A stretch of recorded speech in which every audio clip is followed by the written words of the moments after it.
And that is exactly what I did. So this book was actually a clumsy spiral bind manual that I just gave to students because I quite frankly, I couldn't answer everyone's questions. They go, Yvette, what's this? What's this? What's that? I'm like, oh my God, this is a nightmare. I can't answer all these people. And I feel such an obligation to answer because I want to serve. I want to help. I want to give people the information that they need to resolve unresolved challenges in their life.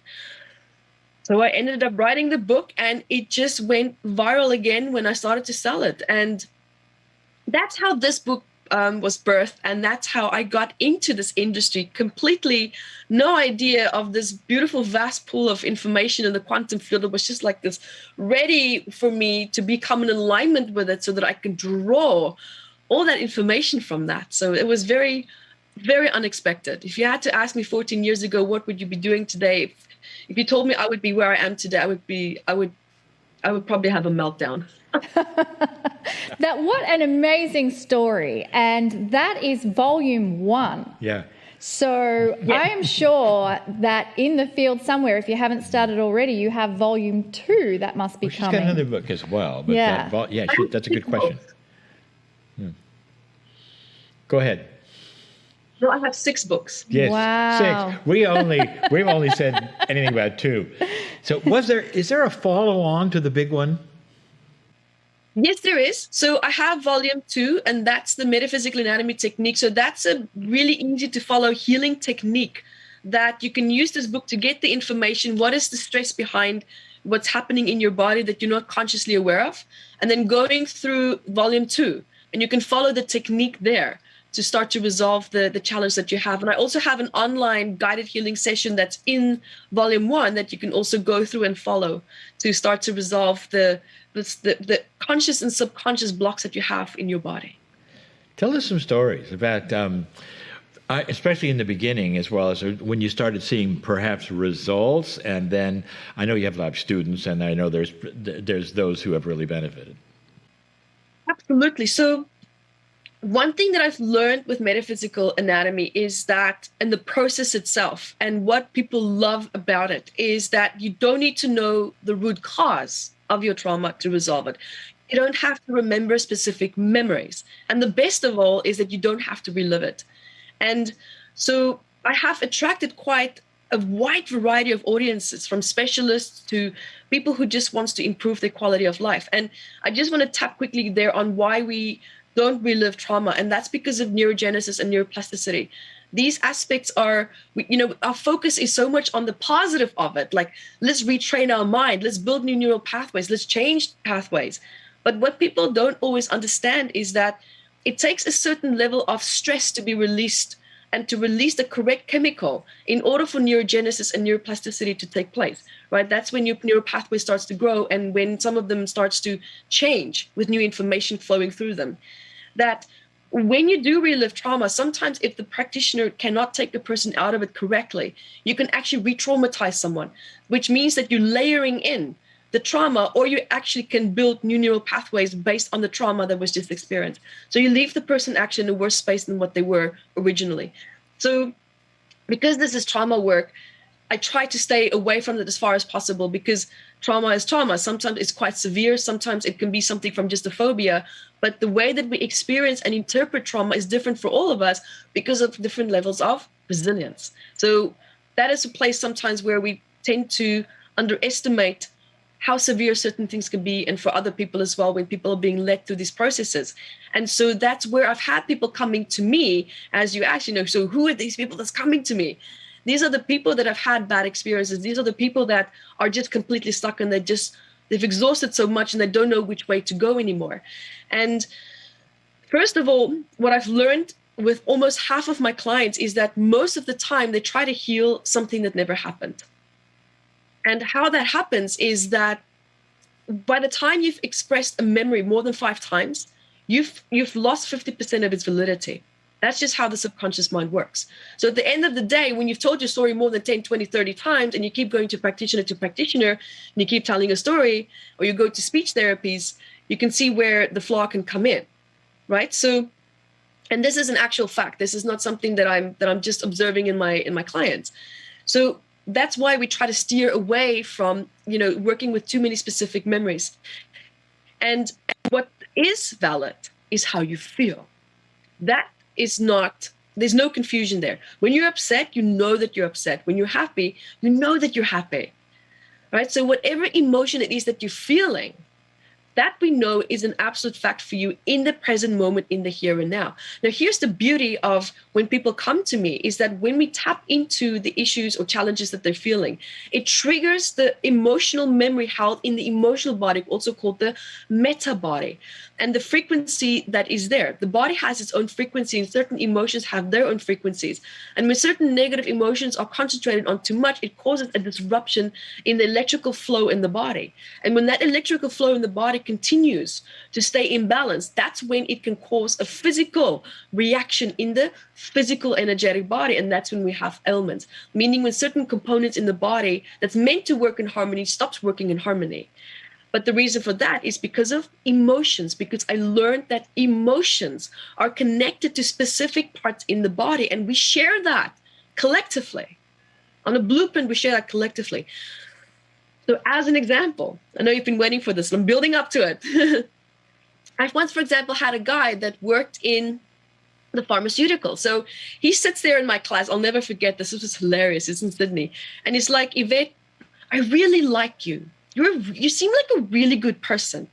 But, this is my background, and I'm not convinced.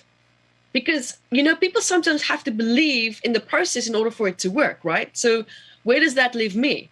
And I said, what is your issue? And he's like, well, I have chronic back pain, lower back for 13 years. It's a, slip disc. It's fused already, and I'm on disability leave, so I can only work online for the companies that I work for. So it was like half. And I'm like, come here, come sit here. It was a live demonstration. And so this was the perfect example for me, because it was great for me to show people that people don't have to believe in you or what you do in order for it to work. You have to believe in it, because you are the driver of the change. You are the one that sparks the change within the other person. People can only be raised up to the level that you are working from. So if you think I can't do it well, perfect. Yeah, you cannot. You cannot heal that person. You cannot work with them. Okay, there you are. That's exactly where you need to be then. So when I said to him, no, let's just have a chat. Let's pretend we're going to have fun. And I find that this works really well. Pretend. Pretend that your body can speak. Pretend that there is now a voice. Pretend that we can see what the issue is. Because when we do that, now we're playful, like children again. Have you noticed how much more psychic children are than adults? There's a reason for that. Because they pretend, they play, there's no limitations. They have fun with it. And so we need to learn how to have fun with this again, right? So because when we have fun, we don't have a fear of making a mistake, because it's a game, we pretend. So, and 10 minutes later, we found what the issue was. I don't want to say it go too private, but we found what the family discord was that was happening in his life, and also a few years back, and how what was happening currently in his life is basically a full circle of a pattern that happened far back between this person and his parents. And so we got the pain down to 1 out of 10. And that's one thing when you work with spinal pain, you should never, ever let it go to a 0. Reason why is that person can get up and walk away, and they can go, oh, well, I feel great now. I can bench press 100 kilograms again. I can pick up suitcases again. Well, no, the body's still healing. Use that 1 out of 10. To just show you, hang on, I still have a slight limitation. I need to take it easy. My body's healing, because we do have a 7-day integration period. Just because everyone's different. Some people are instant, some people need 7 days. And so 7 days later, I never heard back from him. And I thought, he's probably just doing okay. I have no idea, but life went on. So I went back to Sydney 3 months later to teach another event. And he came with this massive bouquet of flowers, and he said, I have to thank you. This gave me my life back. I fired my chiropractor. I don't have to be on disability leave anymore. I can clean my own house. I love going to the gym. I can walk again. It's all gone. I'm doing really well. So that's a great example of something that I have. As people would think of the more severe challenges, I had a lady who didn't speak English, and the translator was the son-in-law. Sadly, I realized that the son-in-law was part of the problem as to why she had lower back pain. And I said, and I realized, and I thought, oh dear, now what? Now what? My voice is part of the problem. How do we do this? And this challenged me. This is what made me realize how far this technique can be stretched. And I said to him, listen, why don't you just sit there, you relax, because I could feel her sending knives at him. I'm just like, okay, let's bring the knives back. Let's just not do this. And I said to her, just take a nice deep breath. Translate to her to just meditate, just be. And then I said, I'm going to just go quiet and I'm going to do the healing for you. And she laughed at me. She translated to him. She said, is this a joke? And I said, we'll see after 20 minutes whether we're going to be laughing or whether you're going to chase me out of the house. I have no idea what's going to happen, because I didn't know. I had no idea. And I really felt like I was in the deep end of the swimming pool here. And I went quiet and I just stayed with the process. 20 minutes later, I said to her, stand up. And she said, I cannot stand up without help. And I said to the translator, I said, don't touch her. I said, get up on your own. And at this point, I had enough of her attitude, because she was really mean, like really, really mean. And I've had enough. And I said, get up. And so she got up and she just put her hand on her back, waiting for the pain to come. And there was no pain. And she looked at me, and I don't know what she said, but she muffled something and she walked to the kitchen, and that was the end of the session. So, you know, I've worked with people who just completely would fight me, who didn't believe in it. And I've had people who said, yes, I believe. Now, to what extent do people get better? I have come to learn that there are subconscious connections that they also have to certain things in their life that's working for them in certain ways that they're not ready to let go of. So we asked the $1 million question. What in your life would change that you're not ready to change if we healed this today? The answer to that is your original session from what you thought you needed to do, if you really want to get better. Because we don't always see the hidden benefits. We don't always see the hidden self-sabotage or the secondary gains. I once had the best session ever where, not the best, but my best example, I had a lady who had cancer, but it wasn't severe yet. And the daughter of the mother asked me to go. And so I sat there and I said to her, let's start. And she said, Yvette, please don't. Let's just talk. Let's just have a conversation. I said, why? She said, you know what? I've never seen my grandchildren as much as I do right now since I've had the cancer. And I'd rather have it and see my daughter and my grandchildren. Please don't do anything. Let's just talk. Who am I to argue? You know, this is where you get in a situation as a practitioner. Where do it stretch to the point where I violate her privacy and speak to the daughter about it? And I said to her, listen, whenever you're ready, I'm happy to sit down and do a collective session with you and the daughter and to bring you all together and see why is the distance perhaps there, because that's the main problem here. And then we can address the cancer. And she said, that's a great idea. I'm happy with that. So that's a really great place, for example, to leave something, but you can't force someone. I did try to work on her a little bit for 10 minutes in conversation, meaning try to convince her. I tried. I really did. But I got to a point where I could see it's time now to let it go and just to respect her wishes. And there are people like that where you have to respect their wishes. I've had a situation where I had a guy that was beriddled with cancer and glandular cancer. They cut out as much as they could. Cancer spread into his blood and worked on him for 3 hours. Long story short, a week later, completely cleared. But then a week after that, he died from emphysema. And where did his son go?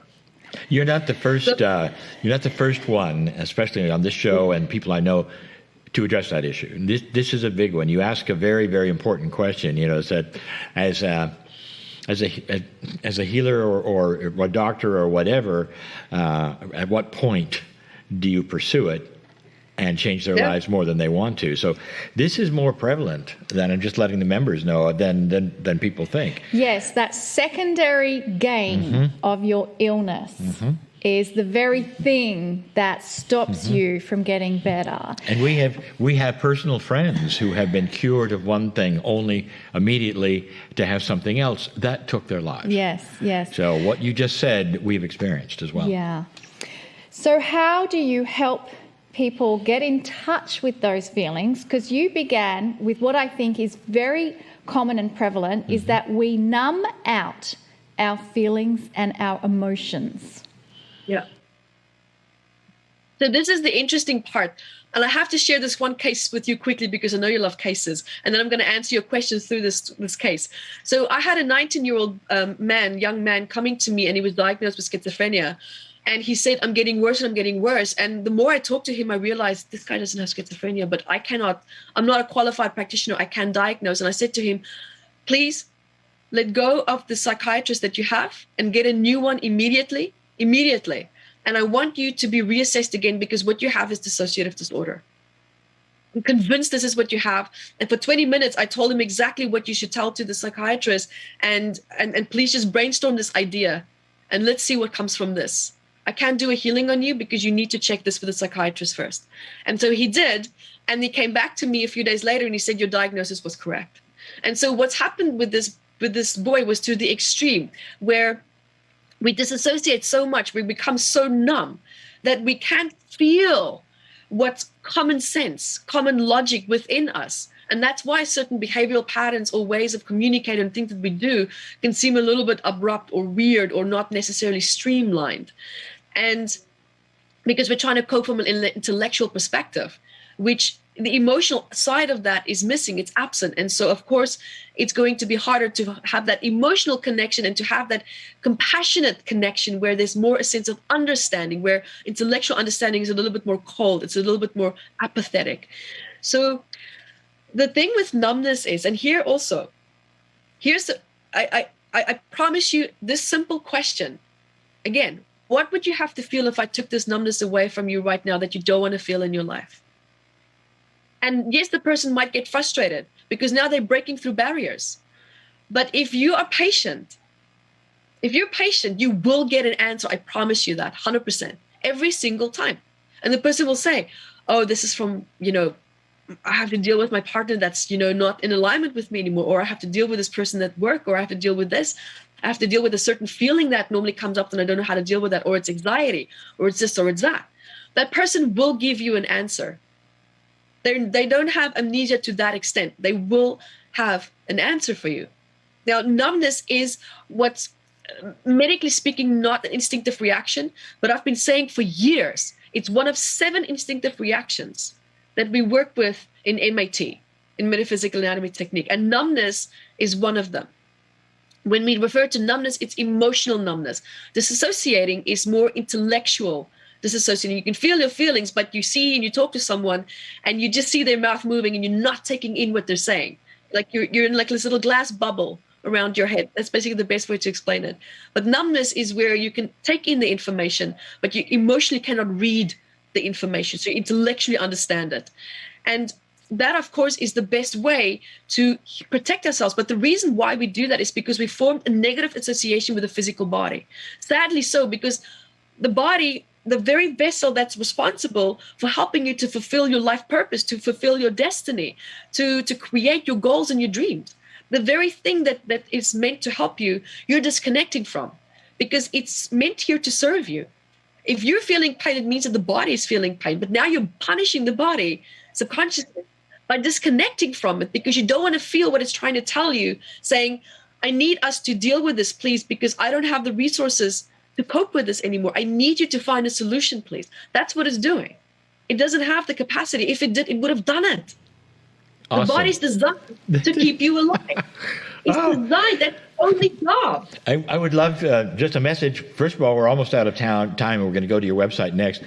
I want to tell the listeners and the viewers and all like that, get a replay and see this again. Just wind to her part and see it again because there's just so much information here that she's covered that is gold. And so this just... Absolutely. Yeah. What's one last lingering thought that you'd like to leave for our viewers? And you have a special too, I think. Oh, yes. The last thought that I would love to leave for people here is that we often think that we cannot heal or change certain things because we're meant to complete certain trauma cycles or karmic cycles. Well, guys, listen, I have news for you. Are you ready? If you came into this life and you have all these beautiful gifts to change your life like that, then why is it there if you're meant to have certain issues and challenges in your life, meaning with the end result to suffer? That doesn't exist. At the end of the day, in my opinion, it's a choice how you choose to go down your path. And I want you to feel empowered right now that you have a choice. You absolutely have a choice. You're not changing your karma. It's your right to speed up a certain experience. Because through awareness, you can create anything. Awareness of a problem is a problem I have solved. The other 50% is now dive into your toolbox and start to resolve what it is that you became aware of. Because that's why you were blessed with that awareness, is to do something about it. It's not just there for the sake of being there. So that's your crossroad where you are finding yourselves right now. Now, thank you for that, Yvette. And I want to let people know that you are offering a special 50% off the How to Master Your Anxiety workshop.